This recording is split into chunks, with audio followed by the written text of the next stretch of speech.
parents d'Agnès, d'emblée, considèrent, eux, qu'il s'agit d'une disparition inquiétante.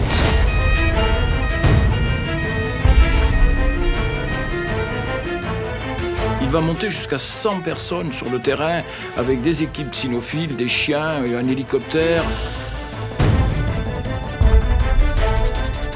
Je prends conscience qu'il fait nuit, qu'il fait très froid, qu'on n'a pas retrouvé Agnès. Et c'est la panique.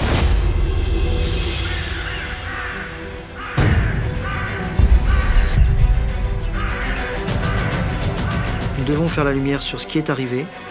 Et le seul élément qui puisse nous permettre d'y arriver, aujourd'hui, c'est Mathieu.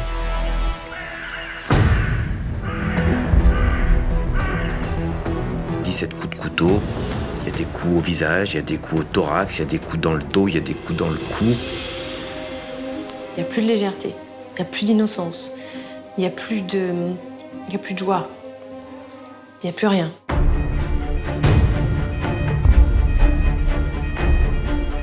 À 18 ans et avoir déjà commis 2 viols, 2 crimes et un assassinat, Mathieu, il est totalement hors norme. Avec Patrick Dils, qui lui aussi a été condamné à perpétuité avant, plus tard, d'être blanchi.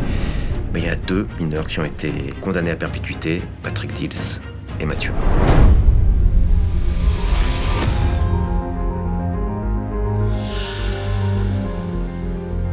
Avec ma femme, on sera à perpétuité à côté de Mathieu, parents à perpétuité. Même 7 ans après, il y a des prénoms comme ça qui marquent. Il y a Agnès.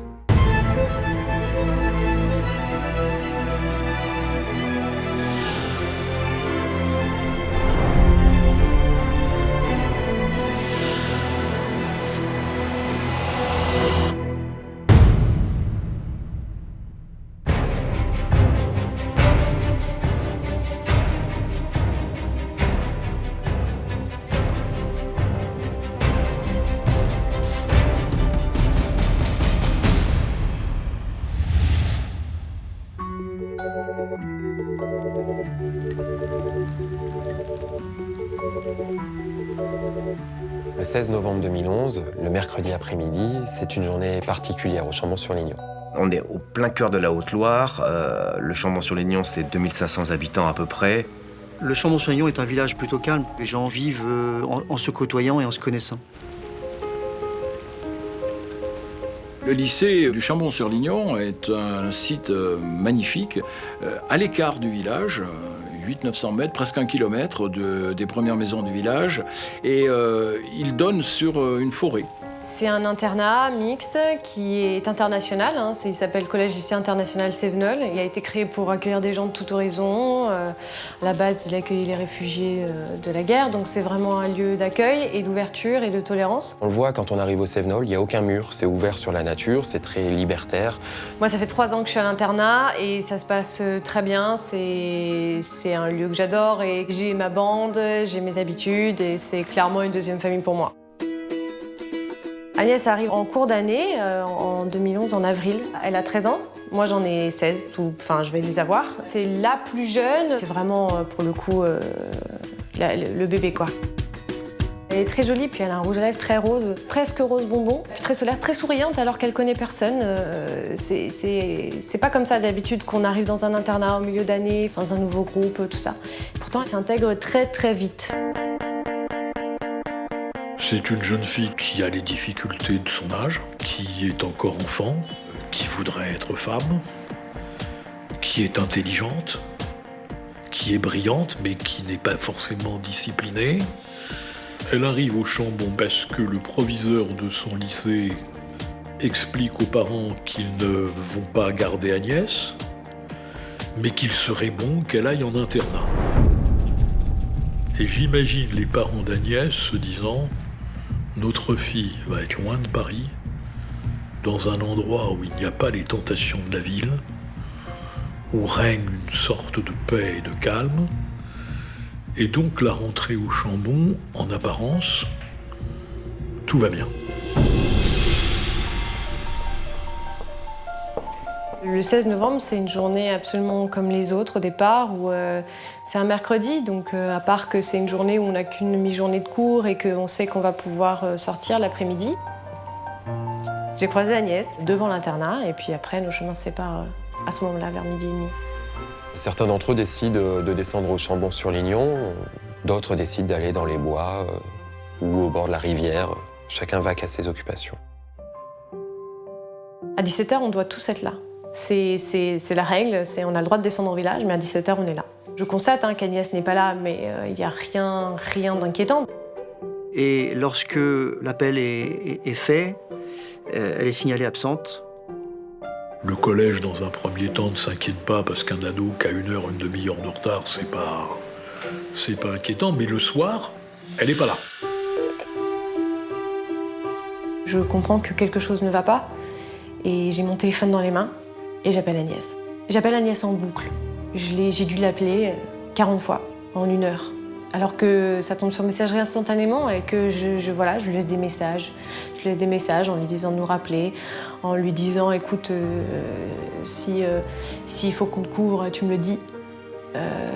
Si c'est parce que t'es en retard et tout ça, mais bon, réponds-moi. Je commence à avoir peur en fait, à avoir vraiment très peur, mais je sais même pas de quoi encore. C'est là que rapidement les élèves commencent à s'affoler, à s'agiter, à en faire part à leurs supérieurs et à l'encadrement. Et donc là, le collège s'inquiète et naturellement prévient les parents que Agnès n'est pas rentrée. Les parents d'Agnès, d'emblée, considèrent, eux, qu'il s'agit d'une disparition inquiétante. Ils ne reconnaissent pas leur fille dans cette façon de procéder. Et ils demandent à ce que la gendarmerie soit appelée. La patrouille qui est engagée se rend directement au collège de façon à pouvoir recueillir les premiers éléments d'information au contact direct de tous ces élèves. Les gendarmes, ils arrivent en tout début de soirée. En vrai, ils arrivent très vite. La première hypothèse, c'est est-ce qu'Agnès a fugué? Ou il lui est arrivé peut-être un accident? Ou peut-être est-ce qu'elle a été enlevée? Peut-être est-ce qu'elle est quelque part en train de souffrir? Quelles que soient les raisons de la disparition d'Agnès, mon seul objectif et mon seul devoir, c'est de la retrouver. Donc il faut aller très vite, le plus vite possible, en étant professionnel. Vite pour sauver la personne. On va manger super vite, le réfectoire se vide en 20 minutes. C'est vraiment rapide parce que on prend nos portables avec nos vieilles lampes torches de portable et puis on part. On cherche, on appelle, on essaie de refaire la journée, on essaie de comprendre où elle est partie. Je fais le tour du campus, qui est assez grand. L'expression, c'est chercher une aiguille dans une meule de foin. C'est exactement ça. Je suis sur le Chambon-sur-Lignon avec le chien et la patrouille de gendarmes. De 22h30 jusqu'à minuit et demi, 1h moins le quart.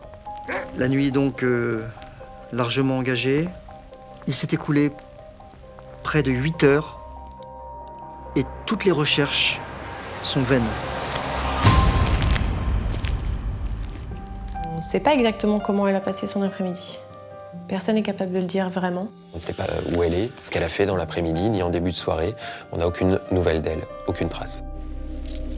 Et là, moi, je prends conscience qu'il fait nuit, qu'il fait très froid, qu'on n'a pas retrouvé Agnès. Et que, dans le meilleur des cas, elle est toute seule, dehors, dans le froid. Et c'est la panique.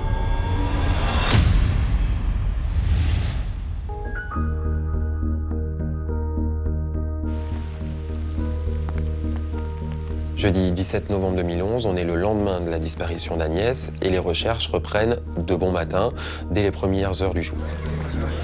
Sur cet axe-là. On parle d'une enfant. Elle a passé la nuit dehors.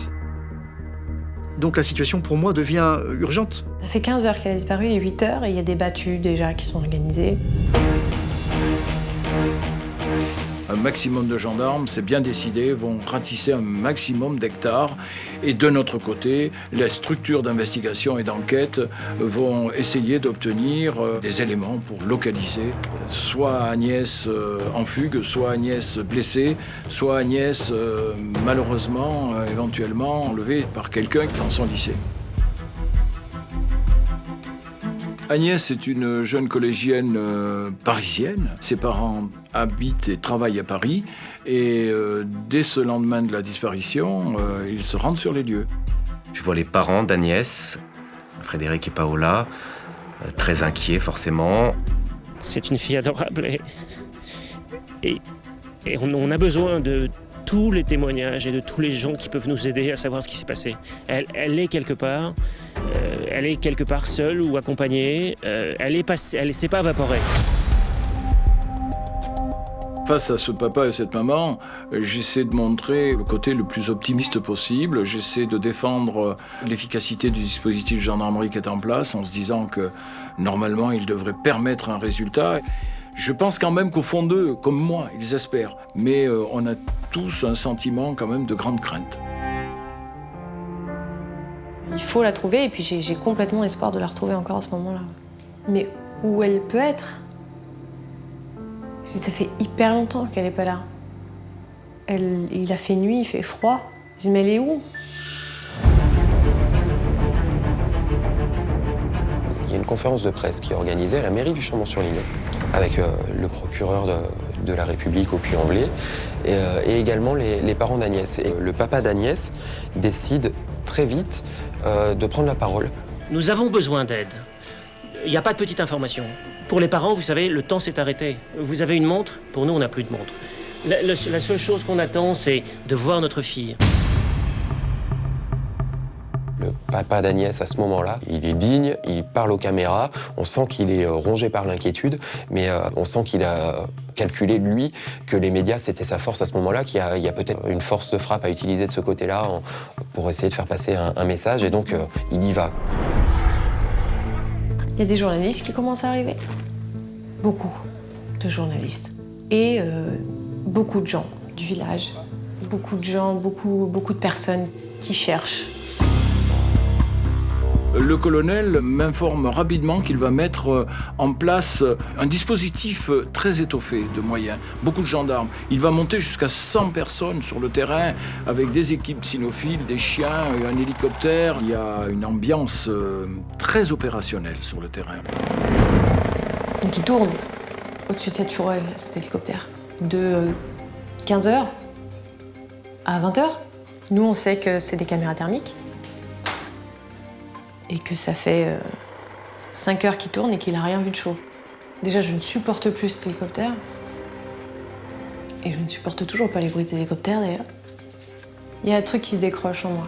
Là, je commence à peine à effleurer l'idée de me dire que c'est complètement plausible qu'on retrouve Agnès morte.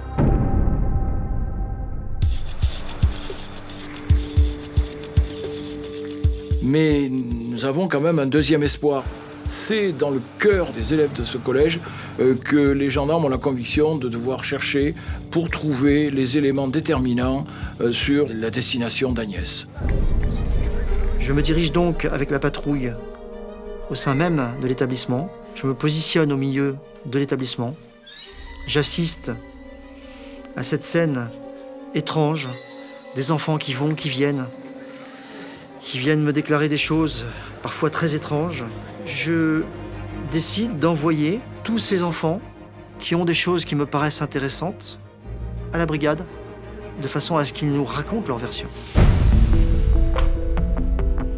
Je suis convoquée, mais comme beaucoup d'entre nous, on est beaucoup d'élèves à être passés par la gendarmerie et j'ai beaucoup de questions. Ça dure assez longtemps.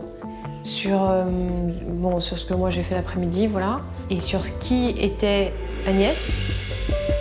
J'apprends que des témoignages de plus en plus précis corroborent l'hypothèse de la présence d'un jeune homme qui a accompagné Agnès dans le bois. Mais il raconte aussi, dans un des témoignages, que ce garçon se cachait le visage avec une écharpe et avait des traces de griffures sur le visage. Les garçons l'ont vu rentrer à l'internat d'une certaine façon, à 16h30 ou par là, fatigué. Il a des traces au visage qui sont pas normales. Il a pris une douche apparemment de je sais pas combien de temps. Tout de suite, les comportements étranges, on va les remarquer. On va lui poser tout un tas de questions. Et il a 6 versions différentes, quoi. Il a dit qu'il était tombé dans les ronces, il a dit qu'il était tombé dans les broussailles, dans la forêt, il a dit qu'il était tombé sur le gravier, il a dit qu'il s'était percé les boutons. D'avoir des versions aussi différentes, ça les a alertés. À ce moment-là, nous nous regardons tous et nous n'avons pas besoin de vous faire beaucoup de commentaires pour nous dire que ce jeune homme a très certainement un rôle important et peut-être même dramatique dans cette affaire. À partir du moment où on étudie, on fait le point de toutes ces auditions, on comprend que tout converge vers Mathieu. Mathieu est entendu dès le jeudi en fin de matinée, il est entendu en qualité de témoin. Et très vite, cette audition en fait, débouche sur un placement en garde à vue dans l'après-midi du jeudi, c'est-à-dire exactement 24 heures après la disparition d'Agnès. Je décide évidemment de le faire placer en garde à vue. Les gendarmes d'ailleurs qui ont cette prérogative le font instantanément. Il y a 3 jeunes filles que je vois, avec lesquelles je vais discuter, que j'interroge. Elles me racontent leur inquiétude. Il y en a une des 3 qui me dit « Le problème, c'est Mathieu ». Je leur demande qui est Mathieu, pourquoi il y a un problème avec Mathieu. Et là, elles me répondent que Mathieu, c'est un élève de 17 ans, qui est en première. C'est un élève un petit peu particulier et qu'il est en garde à vue. On sait, mais dès le soir même, on sait qu'il a quelque chose à voir avec ça. On est loin de s'imaginer ce qui se passe. Nous nous disons, il faut aller vite maintenant, il faut l'interroger.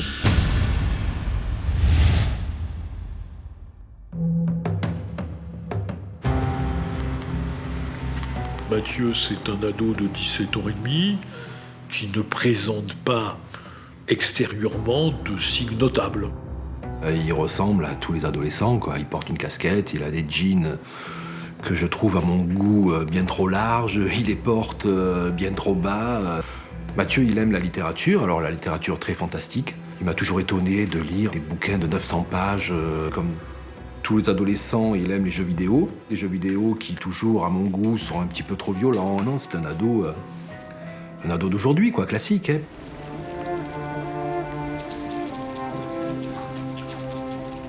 Mathieu arrive au Chambon-sur-Lignon début décembre 2010.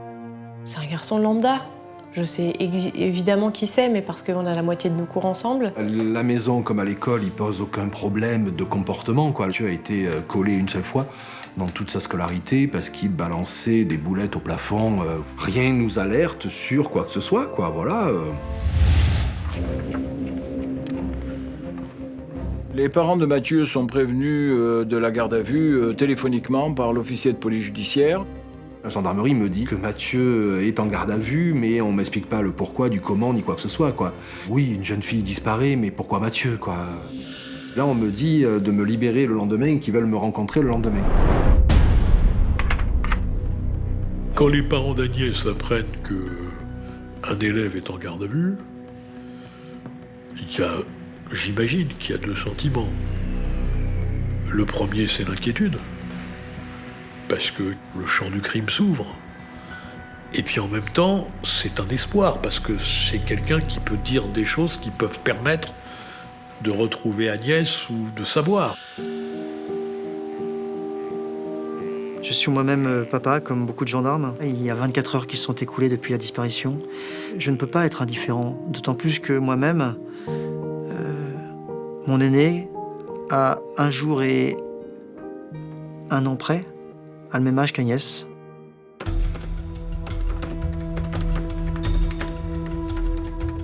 Les gendarmes qui procèdent à cette audition comprennent qu'effectivement, tout repose sur eux, la qualité de leur audition. Nous devons faire la lumière sur ce qui est arrivé, et le seul élément qui puisse nous permettre d'y arriver, aujourd'hui, c'est Mathieu. Et il faut qu'ils nous disent où se trouve Agnès. C'est notre seule chance de la retrouver vivante. L'enjeu de cette audition, sous le régime de garde à vue, c'est de tirer tout ce que Mathieu sait. Mathieu donne plusieurs versions.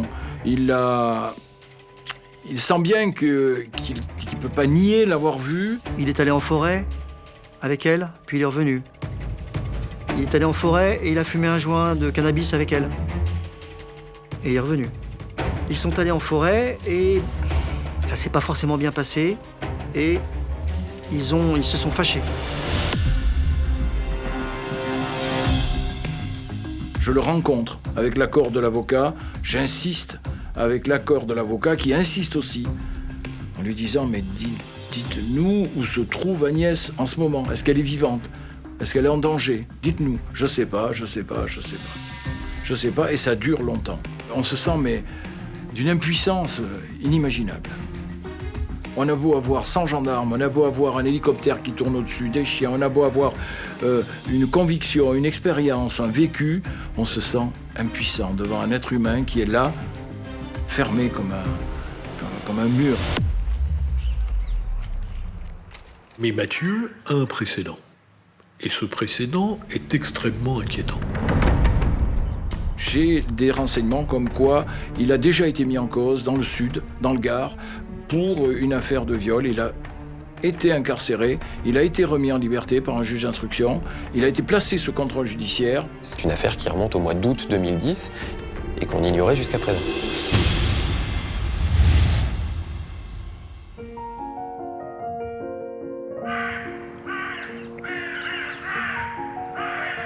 Le 1er août 2010, Mathieu va donner un rendez-vous à Julie. Julie et Mathieu se connaissent. Ils se connaissent depuis leur plus tendre enfance parce qu'ils sont du même village. Ce sont les petits villages du Gard. Donc tout le monde se connaît et tout le monde se fréquente. Julie est une adolescente de 15 ans qui est au lycée et qui est une adolescente sans problème. Une personnalité rayonnante de bonté, de gentillesse. Je veux dire, Julie, elle est tout droit sortie d'un roman de Madame de Sévigné.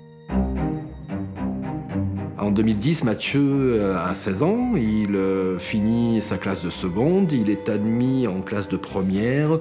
Tout va bien, il a une petite amie, il a des occupations, c'est les vacances, quoi.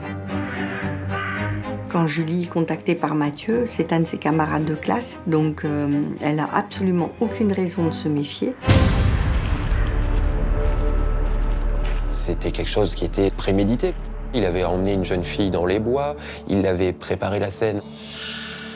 On est dans le cas d'un gamin qui a arrêté l'idée de violer, donc qui a pensé, qui a choisi le moment, qui a choisi le lieu, qui a pris la peine d'aller sur les lieux pour fixer des cordelettes avec lesquelles il va attacher sa victime, et qui va emprunter le godemichet de ses parents pour violer la gamine.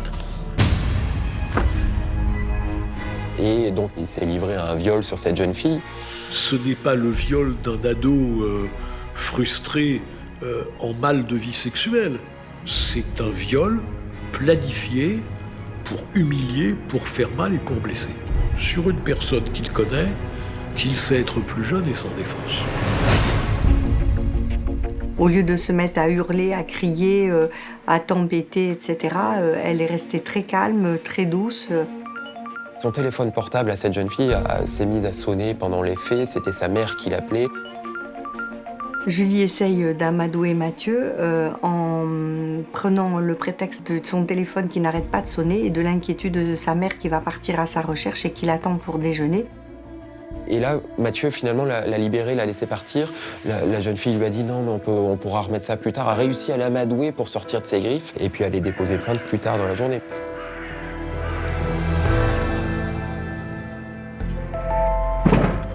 Le 1er août 2010, on est avec Mathieu en train de préparer la voiture parce qu'on partait le lendemain en vacances. Donc on était en train de charger la voiture, d'installer les vélos derrière et arrive à la maison, devant le portail, 3 véhicules de gendarmerie. Je comprends de suite que c'est grave et dans la conversation, je comprends que Julie est impliquée et qu'elle a une position de victime. Je comprends rapidement que Mathieu aurait violé Julie et Mathieu a violé Julie. Il a dit toute la vérité, elle était d'une violence, d'un sordide, mais il a dit quoi. Et devant la gravité de ces faits, Mathieu est mis en prison.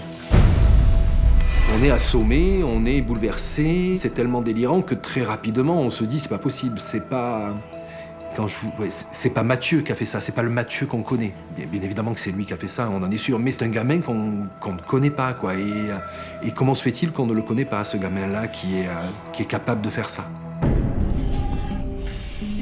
Et donc Mathieu a fait une période de 4 mois de détention provisoire, mais n'a pas été jugé. Et il va y avoir les expertises psychologiques et psychiatriques qui sont diligentées par le juge d'instruction, ce qui est la règle en la matière. L'expert psychiatre insiste sur le fait que Mathieu est sur un chemin qui l'amène vers une forme de toxicomanie. Et Mathieu a une capacité à se détacher du monde réel, et ce détachement du monde réel serait lié à un excès de jeux vidéo, un excès de cannabis et autres produits. Les conclusions du psychiatre sont extrêmement claires. Il n'y a pas, a priori, de raison raisonnable de penser qu'il puisse y avoir une récidive, que c'est manifestement une erreur de parcours et que Mathieu n'est pas dangereux. Donc l'expert nous dit, si Mathieu ne joue plus, si Mathieu s'éloigne de tous les produits psychotropes, tout ira bien. Et l'expert dit que Mathieu a aussi une capacité à se réinsérer qui est certaine, quoi. Donc, avec un certain nombre de garanties, et notamment un suivi par la protection judiciaire de la jeunesse, par un suivi psychiatrique assidu et dans un encadrement fermé et extrêmement strict, le juge d'instruction autorise la remise en liberté. Puisque Mathieu est dangereux dans le Gard, on va lui interdire de résider dans le Gard. Le problème, c'est que pour obtenir la libération de Mathieu, il faut trouver un établissement scolaire. J'ai sollicité, je crois, 28 établissements. Il y en a peut-être 21 qui m'ont dit non. Et le premier qui m'a dit oui, c'est le Cévenol, quoi. Il y avait un autre établissement sur Avignon qui était OK pour scolariser Mathieu. Mais nous, on s'est dit qu'Avignon, c'était proche de Nîmes. Et donc, on a préféré le Cévenol parce que c'est à 4 heures de chez nous et qu'on se disait c'était plus propice à une meilleure réinsertion de Mathieu, quoi, en étant loin. Je rencontre le directeur, je lui explique que Mathieu est incarcéré. Je ne prononce pas le mot viol, je prononce le terme agression sexuelle.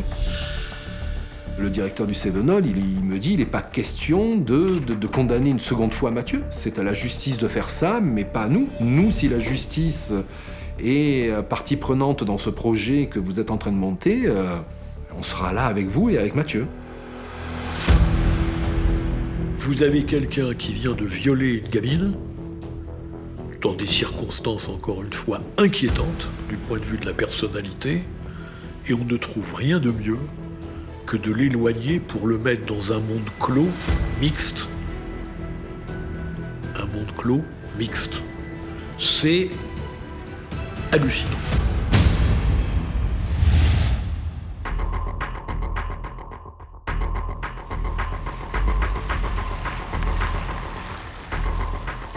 Moins d'1 an et demi après les faits du Gard, lorsque survient l'affaire du Chambon-sur-Lignon. L'obsession des gendarmes enquêteurs, du procureur que je suis, c'est de faire dire à ce jeune homme où est Agnès. Qu'est-ce qu'ils ont fait? Où ils sont allés? Où il l'a laissé? L'interrogatoire va continuer, alterné de temps de repos, y compris pendant la nuit, et puis il reprendra le lendemain matin. Il est bien évident que nous allons continuer jusqu'au bout des 48 heures légalement prévues. Et c'est au moment où nous prolongeons la garde à vue que, au cours de l'entretien, il finit par dire qu'il va expliquer des choses aux gendarmes. Il arrive ce vendredi à la version ultime où il est allé en forêt avec elle. Ils se sont fâchés, non seulement fâchés, mais battus. Ils ont échangé des coups. Il finit par admettre qu'il a poussé Agnès, qu'elle est tombée, qu'elle s'est peut-être fait mal. Et on lui dit, mais tu te souviens de l'endroit où tu as laissé Agnès? Il dit, vaguement, je sais pas, ouais, peut-être. J'ai dit, allez hop, on le met dans une voiture et on l'amène dans le bois. Et c'est là que Mathieu accepte, ce vendredi soir, alors que la nuit est tombée, de nous amener à proximité. Et quand je dis à proximité, c'est en indiquant d'une façon vague la zone sur laquelle il se serait quitté. On arrive dans un chemin, en contrebas d'un grand bois. Les gendarmes mettent un dispositif en place immédiatement pour chercher. Mais c'est très très vague. C'est sur plusieurs hectares. C'est une direction, sans plus. Mais ce qui motive le gendarme, nous sommes tous pères et mères de famille. C'est l'espoir de la retrouver, vivante. J'ai le sentiment qu'il nous promène, qu'il nous balade, comme on dit, entre guillemets, et je me dis, mais c'est pas possible. Mais manifestement, il ne veut pas dire où ça s'est passé. Il a très certainement quelque chose de grave à cacher. Nous maîtrisons, professionnellement, une colère rentrée qui devient de plus en plus forte, car nous avons vraiment le sentiment que Mathieu se fiche de nous. Nous finissons par ramener Mathieu sur son lieu de garde à vue. Je lis sur les visages le dépit. Certains abandonnent, considérant que tout a été fait une fois de plus et qu'on n'aura rien de plus. Je demande à tous les volontaires de repartir avec moi. Et nous partons dans la forêt. Ils ont l'intention de fouiller encore et encore les recoins de ce bois. Il fait froid, c'est l'épuisement, c'est la 3e nuit qui va commencer. Très rapidement, alors que nous étions partis en rang serré et organisé, les choses se défont au gré de la progression. Nous traversons des zones pentues, des rochers, des murs de pierre, ce qui nous oblige à faire des détours. Alors les uns prennent par la gauche, les autres par la droite, on essaie de se regrouper, de reprendre contact. Mais la progression continue, et donc lorsque nous arrivons au bout de la forêt, après être descendus, et on repart dans l'autre sens, en essayant de retrouver la trajectoire. Nous les attendons dans le chemin, il n'y a plus grand monde sur les lieux, quand tout à coup... Un gendarme qui se trouve à quelques 20-30 mètres sur ma gauche crie « le salaud ». Il tape contre un arbre, le salaud il l'a fait. Je cours vers lui, dans la nuit, cette forêt des plus sordides. Et là j'essaie de comprendre ce qu'il a pu voir et j'approche avec ma lampe pour essayer de comprendre. Et donc je vois l'indicible. Je comprends que c'est le corps d'une jeune fille de 13 ans et demi parce que ce que je vois, c'est avant tout un corps mutilé. Ce que nous découvrons est impossible à imaginer. Impossible. La nature humaine, normalement constituée, ne peut pas imaginer un tel résultat. De ces magnifiques photos qu'on a eues entre les mains pendant tout le temps des recherches, il reste un tout petit bout de corps et des morceaux de bois calcinés, une ficelle autour d'un arbre. C'est l'horreur, à tous les sens du terme.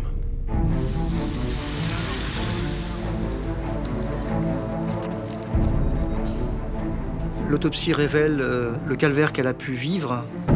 17 coups de couteau, il y a des coups au visage, il y a des coups au thorax, il y a des coups dans le dos, il y a des coups dans le cou.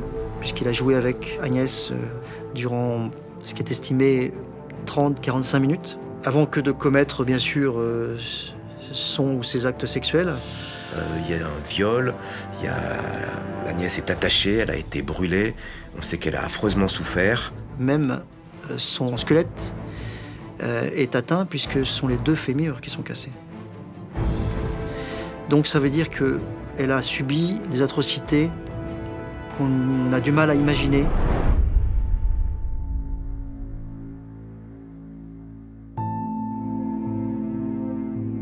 Je devais aller dire ça à un papa et à une maman. Madame, monsieur, voilà, il faut qu'on vous parle. On a retrouvé Agnès. Et elle est vivante? Non, hélas, je suis désolé. Et j'essaie de minimiser les circonstances. Je leur parle et puis les nerfs prennent le dessus. C'est un moment très, très difficile. Je me sens coupable. Je me sens coupable parce que je n'ai qu'une mauvaise nouvelle à leur annoncer. J'aurais tant voulu leur dire, on a retrouvé Agnès, elle est blessée, mais elle va bien. Voilà, quelque chose comme ça.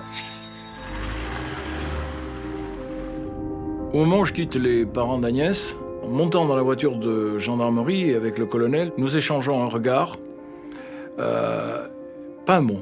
Et je me surprends à écraser une larme. Oui, la carapace s'effrite un peu, j'avais jamais ressenti cela. Ce jour-là, j'avais empiété un petit peu sur mes réserves et sur mes limites sur le plan de la sensibilité. Alors je suis le directeur qui nous convoque dans une salle de l'internat pour nous annoncer la nouvelle. J'ai 16 ans.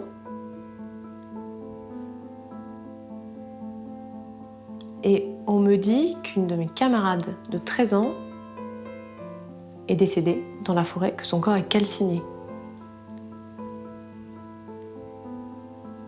Il n'y a plus rien.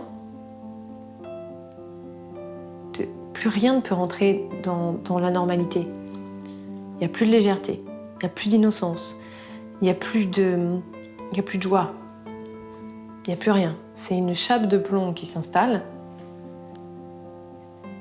C'est une tristesse et une colère infinie. Et il n'y a que ça. Et il y a des gens qui sont par terre, effondrés.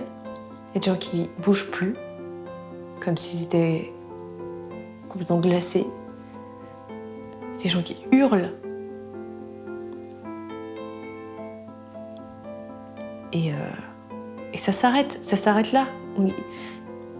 On n'a pas du tout l'impression que le temps va pouvoir reprendre, que la vie va pouvoir reprendre. Ça semble impossible. C'est stoppé net, là.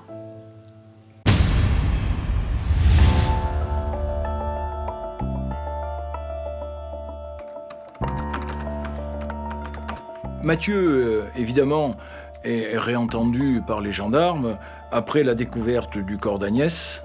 Il ne peut plus nier l'évidence.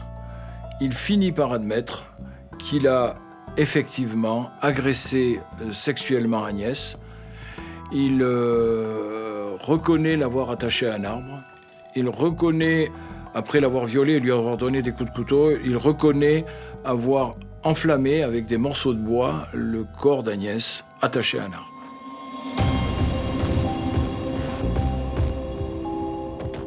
Je comprends rien à ce qui se passe et j'ai qu'une obsession qui va être je veux voir Mathieu. On m'autorise à voir Mathieu, donc Mathieu est accompagné de plusieurs gendarmes. Mathieu me dit qu'il a tout gâché. Voilà, il me dit laisse-moi tomber, laisse-moi tomber. Je lui dis mais il n'est pas question, moi je serai là, on sera là avec toi et voilà quoi. Bien évidemment, Mathieu avait commis l'irréparable auprès de Julie, quoi. Hein. C'est un crime hein, qu'il avait commis. Là, effectivement, c'est un cran encore au-dessus. Donc c'est vrai que c'est incommensurable, incompréhensible pour nous. Mais je n'arrive pas, moi, à être autre chose que le père de Mathieu, quoi. Il est 13h30 cet après-midi. Le lycéen de 17 ans sort tout juste de garde à vue. Il est dissimulé sous un manteau noir à son arrivée au tribunal de grande instance de Clermont-Ferrand. Il vient d'avouer le viol et l'assassinat d'Agnès Marin. Il reconnaît aussi avoir brûlé son corps.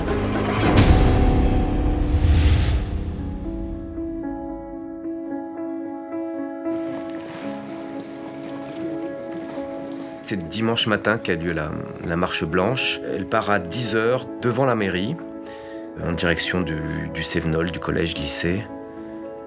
Et c'est là que je crois qu'on prend la mesure de l'émotion et de la frayeur qu'a suscité cette affaire.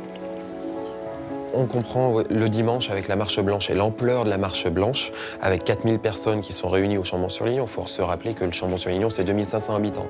4000 personnes qui marchent, on comprend qu'on n'est plus dans une affaire locale, il y a un retentissement national. C'était très très émouvant, c'était inhabituel. C'était un moment fort, je crois que c'est les enfants, c'est surtout les ados du collège, du lycée qui avaient besoin de ça, qui avaient besoin de rendre hommage à Agnès. Il est 10h30. Ses amis l'ont voulu ainsi. Agnès, en photo, attend ses camarades pour un douloureux recueillement. Ce jour-là, il n'y a vraiment que elle dans nos esprits. Ça fait beaucoup de bien parce que pendant 2 jours, là, depuis qu'on avait découvert son corps, on parlait énormément de Mathieu. Parce qu'on a découvert le passé de Mathieu, on a découvert l'horreur qu'il lui a fait subir. Parce qu'elle était à l'opposé de cette horreur-là. Agnès, c'était la lumière, mais le sourire, le soleil. Et on voulait faire sortir ça.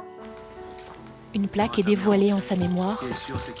Puis, tout doucement, Agnès, un prénom brise le silence. Agnès, c'est flippant, on t'oubliera jamais, ça prendrait trop de temps. Une chanson écrite dans la nuit par ses amis. C'est parti tout seul. Cette chanson, c'est pour que tout le monde se rappelle qu'elle a vécu avec nous et qu'on l'oubliera jamais. Et tous les soirs, on était autour de cette plaque et tous les soirs, on allumait nos bougies et tous les soirs, on lui chantait des chansons.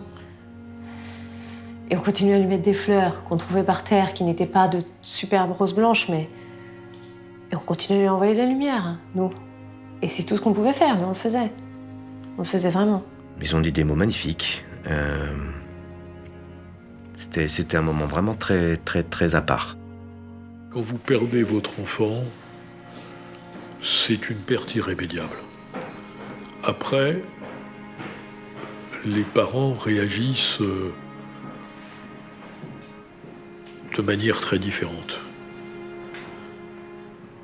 Il y en a qui ne s'en relèvent jamais. Pour les parents d'Agnès, ils n'ont pas besoin de réconfort. Ils ont besoin de justice.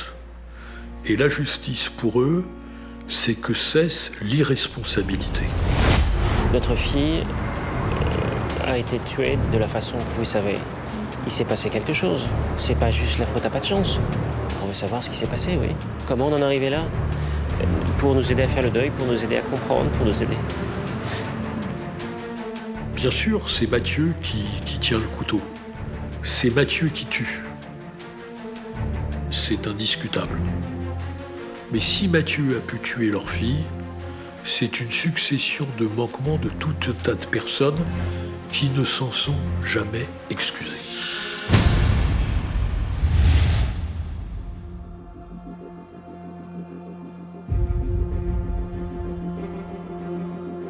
Le procès s'ouvre devant la cour d'assises pour mineurs de la Haute-Loire au Puy-en-Velay le mardi 18 juin 2013. Les deux affaires du Gard et de la Haute-Loire ont été jointes lors de l'instruction. Mathieu va être jugé pour les deux faits. Il a reconnu un premier viol et moins d'un an après, il a recommencé, mais il a ajouté l'assassinat au viol. Alors c'est un procès qui est attendu de longue date, qui a été préparé aussi parce qu'il a fallu réaliser des travaux au palais de justice qui n'étaient pas conçus pour recevoir un tel procès. Il a fallu mettre un blindage spécial pour le box de l'accusé. Il a fallu organiser une salle de retransmission des débats pour les médias, puisque la salle d'audience au Puy-en-Velay n'est pas immense. Voilà, c'est un procès qu'on a vu se préparer en fait dans les semaines qui ont précédé et qui débute ce mardi-là dans une ambiance absolument incroyable et avec des retentissements aussi ce jour-là, des rebondissements déjà au premier jour du procès. Pour les parents d'Agnès, il y a un objectif. Qu'il n'y ait pas une autre Agnès Marin. Que leur fille ne soit pas morte pour rien et que Mathieu soit mis hors d'état de nuire le plus longtemps possible. L'enjeu du procès pour Mathieu, c'est la perpétuité. C'est-à-dire qu'il était mineur au moment des faits, mais âgé de plus de 16 ans. Si l'excuse de minorité est écartée, il encourt la perpétuité. Si elle est maintenue, c'est 20 ans. Mathieu, quand il monte dans le box des accusés, il arrive avec des lunettes noires, le cheveu rangé, enfin très sérieux, il a un côté un peu premier de la classe quand il rentre dans le box des accusés. Là, quand vous rentrez dans une salle d'assises, on vous met dans le camp des coupables, quoi. Hein. La salle est divisée en deux. Il y a les parties civiles. Et il y a la famille, voilà. Et la famille, c'est nous, quoi. Et en l'occurrence, c'est moi et Sophie, quoi. Vous voyez, on est deux. Deux et Mathieu, qui est de fait coupable, quoi. Mais on nous montre bien qu'effectivement, on est de l'autre côté de la barrière, quoi. 8h30, l'accusé arrive sous bonne garde. L'enjeu de la journée, savoir si le procès va être public ou se tenir à huis clos. Les parents d'Agnès souhaitaient un procès public. Pourquoi ? D'abord pour qu'on puisse dénoncer les dysfonctionnements de la justice et son incapacité à les sanctionner. Donc ce procès, c'est une partie de leur combat. Vous avez tous envie pour vos enfants que ça n'arrive plus. Pas de chasse aux sorcières, mais un procès aussi aussi éclairé que possible. Et c'est vrai que le fait que ce soit public donne un relief à un procès, bien sûr, qu'un huis clos ne peut pas lui donner. Malheureusement, la deuxième victime ne voudra pas la publicité des débats, ce qui est son droit. Il est inhumain, véritablement inhumain, de réclamer qu'une jeune fille ou une femme lève le huis clos quand pour elle, ça lui est absolument insupportable que le grand public puisse non seulement connaître son visage, mais également être mis au courant de ce qui lui a été fait. On ne peut pas exiger un sacrifice pareil d'une victime. Quand la cour annonce que ça sera à huis clos, c'est sûr que ça passe mal, et c'est surtout auprès de la famille que ça passe mal. Parce que il y a l'assassinat de leur fille, il y a un accusé qui va être jugé, mais il va être jugé sans la publicité. Le public, les gens, vont pas connaître exactement ce qui s'est passé, vont pas connaître, encore une fois, tout ce qui a raté et pourquoi on en est arrivé là. Et ça, les parents d'Agnès, c'est un regret mais immense. La première déposition de Julie, la victime, de Mathieu devant la cour d'assises du Puy-en-Velay, c'est un moment très fort parce que c'est une toute petite jeune fille qui a déjà vécu des choses extrêmement difficiles et qui fait preuve d'un courage absolument extraordinaire en répondant aux questions qui lui sont posées et en disant exactement ce qui lui est arrivé. Ça a été une épreuve absolument atroce et extrêmement pénible à subir pour cette jeune fille qui a accepté justement pour Agnès et parce que Julie a énormément culpabilisé d'avoir survécu. Sa mère, bouleversée, témoigne. Elle m'a dit qu'elle allait mourir, qu'elle pensait qu'elle allait mourir. Je suis en colère, anéantie pour la famille de la petite parce que j'aurais pu être à sa place. Et je pourrais pleurer ma fille en ce moment. Et eux, ils pleurent la leur. Et j'ai eu de la chance, et pas eux. Et quant à Mathieu, il y a une sorte d'absence, d'indifférence à son procès. À un moment donné, sa mère dépose et on imagine tout ce qu'elle peut ressentir. Et je le regarder sa mère, il pourrait avoir de la peine pour sa mère, rien. Vaguement un intérêt quand son père parlait. Vaguement. Et il est un peu indifférent, hautain, méprisant. Il n'est pas là dans l'assistance, il est dans une forme de délire. Je crois qu'il n'a rien compris à ce qui se passait autour de lui. Quand vous entendez les parents d'Agnès en train de raconter ça vous arrache le cœur, et que vous voyez Mathieu qui est en train de regarder le plafond en faisant semblant de siffloter, vous vous dites, ce gamin est barjot. Le profil de Mathieu est totalement hors du commun. Il est unique, pas 18 ans et avoir déjà commis 2 viols et un assassinat. Mathieu, il est totalement hors norme. Alors lorsque je suis à la barre, ce que je mets en lumière concernant la personnalité de Mathieu, c'est cette personnalité extrêmement complexe. C'est quelqu'un qui est plutôt sur un versant psychotique. Ça veut dire qu'il est particulièrement distant, froid. Je suis frappée par son absence totale d'empathie à l'égard des victimes. La victime, d'ailleurs, lorsqu'il en parle, il ne donne jamais son prénom, ni son nom. Il en parle de manière neutre. Elle n'existe pas, et d'ailleurs, je pense qu'elle n'existe pas pour lui en tant que personne. Ce qu'il exprime concernant l'agression, il agresse sa victime qui se rebelle, et là, il devient encore plus agressif. Et il dit qu'il panique. Et il a une phrase à un moment assez curieuse. Il dit « Je ne savais pas si je pouvais m'arrêter, si c'était réel ou pas ». Je lui demande également s'il repense aux faits. Sa réponse est là encore étonnante. Je me force. Il n'a pas de sentiment de culpabilité. Il dit très clairement que s'il était dehors, il recommencerait. Mathieu, vis-à-vis des experts, est responsable de ses actes et doit en répondre.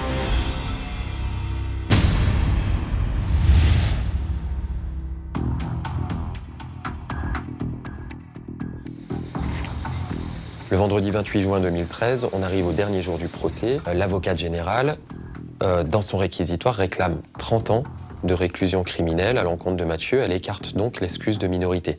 C'est le premier coup de tonnerre de la journée.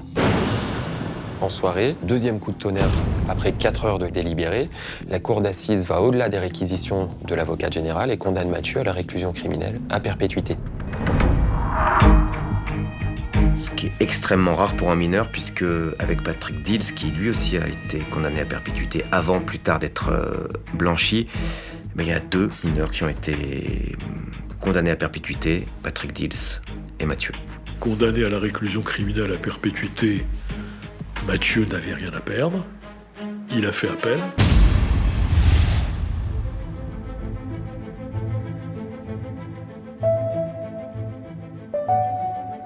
Le procès en appel se tient à Riom, dans le Puy-de-Dôme, en septembre 2014. La condamnation à la réclusion criminelle à perpétuité est confirmée, avec néanmoins une nuance, celle d'une obligation de soins, d'un suivi pour Mathieu. Une injonction de soins sans limite de durée. C'est-à-dire que Mathieu doit prendre en charge sa pathologie pour la vie. Et bien ça, pour nous, c'était la plus grande des victoires. D'abord, c'est le point final judiciaire en ce qui concerne Mathieu. Donc, pour les parents, vis-à-vis d'Agnès, ils ont fait leur travail. Mathieu est hors d'état de nuire et il n'y aura pas de nouvelle Agnès.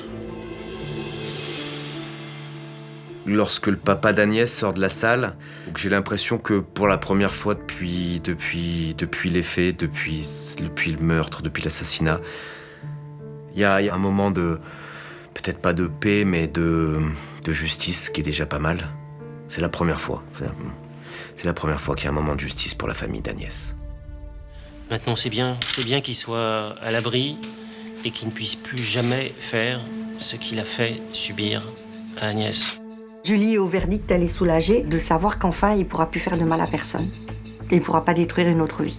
Il y a 3 familles qui ont été détruites. La famille de Julie, la famille d'Agnès, mais aussi la nôtre, quoi. Avec ma femme, effectivement, on sera à perpétuité à côté de Mathieu.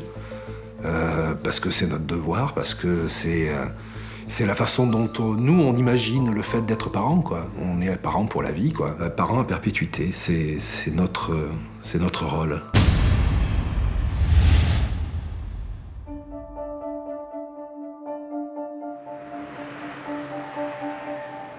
Mais le combat des parents d'Agnès continue. Pour les parents d'Agnès, l'idée que la mort de leur fille soit finalement de la seule responsabilité de Mathieu et que personne d'autre n'ait à en répondre était insupportable. Ce que nous voulons faire juger en faisant ce procès, c'est que soit reconnu le dysfonctionnement de l'institution judiciaire dans cette affaire.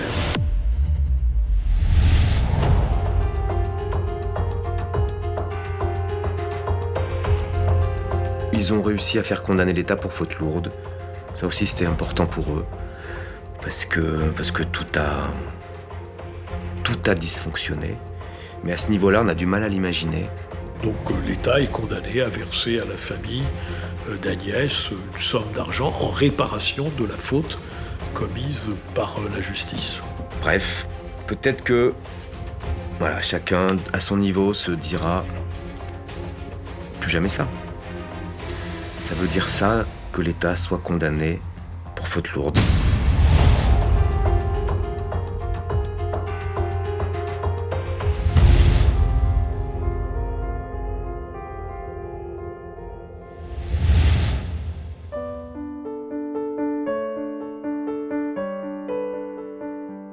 Agnès, moi, quand j'entends ce prénom, ça me rappelle forcément cette affaire. Même 7 ans après, il y a des prénoms comme ça qui marquent. Il y a Agnès. Moi, je pense à Agnès très, très, très souvent. Et aujourd'hui, elle aurait fait le compte. Parce que 14, 15, 16, 17, 18, 19, 20, elle aurait 20 ans. C'est énorme. Quand un procès est terminé et qu'il a été hors norme, on est toujours hanté par des souvenirs très forts.